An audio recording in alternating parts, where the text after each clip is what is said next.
देले बाड़ी टाइम कुछु करे खाती बात तब से बीतत नहीं खेरात।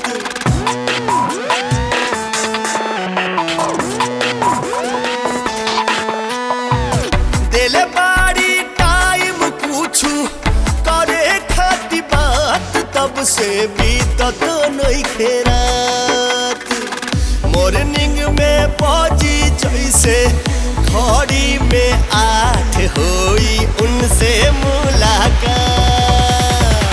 मॉर्निंग में बाजी जैसे घड़ी में 8 होई उनसे मुलाकात।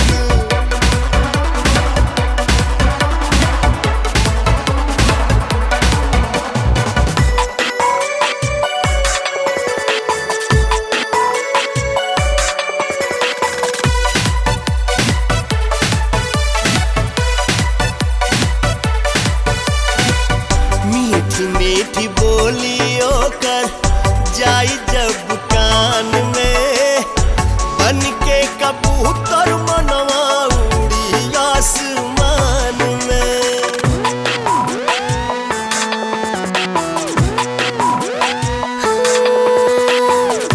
नैना से नींद उड़ल जुड़ल जब से दिल हो एक पल की दूरी अब तो